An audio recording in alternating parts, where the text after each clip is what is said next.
Hello bakers! This week I'm baking Ravneet Gill's apparently perfect chocolate chip cookies.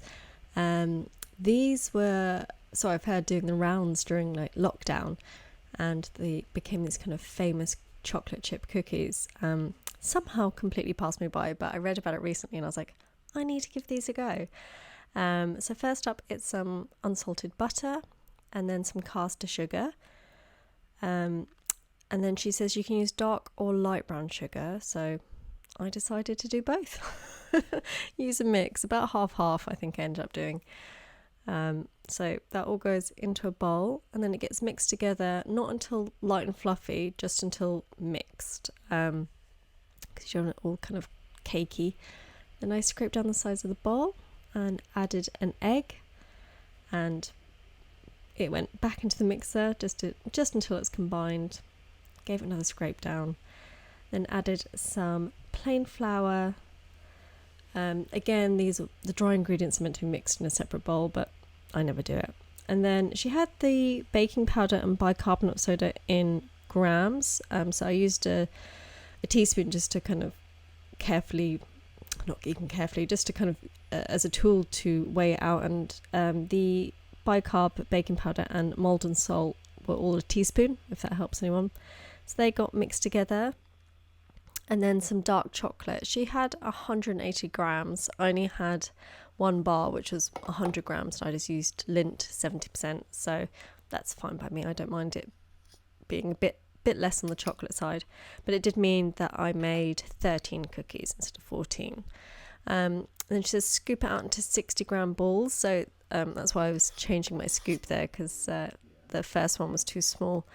And then you scoop them out. I think mine made about 13 in the end, which is a bit less, but I used obviously less chocolate. And then you kind of shape them into balls and put them in the fridge overnight. I ended up making 6, so these have had a rest in the fridge, and I put the rest of the balls in the freezer. Baked for 13 minutes. She was very precise on that, so I thought I'd follow it exactly. Okay, they've had a chance to cool down a bit. Quite a lot, actually. They're pretty cool. So they're kind of a pale gold underneath. They feel kind of soft and squidgy. Oh look, they are really quite soft. I mean, it felt I would have probably put it in for another minute or so, but I wanted to follow it, exactly. So let's have a taste. They are good. They're very sweet. It's got a nice kind of slightly crispy crust. Look at the oil on my fingers, I don't know if you can see that. To me, they are actually a tiny bit, it feels a little bit too underdone.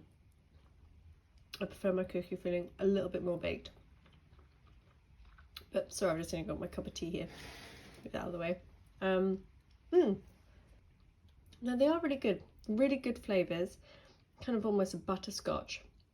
I think I still have some dough balls left in the fridge, so I think the next ones I might do just for a minute longer, because I don't know if you can see, it's lovely, but it is a bit kind of doughy, and I'm not too keen on that. It's I'm not actually too keen on is it Levan Bakery in New York, the kind of big cookies, which are, it's almost just like cookie dough, which some people love, but I like it a little bit more baked. But anyway, I'd recommend them. I'll try them a bit longer next time.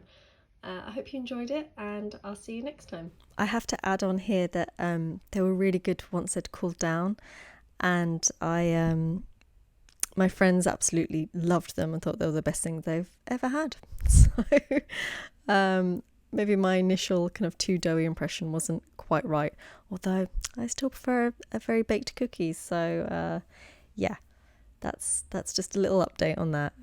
Okay, hopefully you enjoyed, and yeah, see you next time.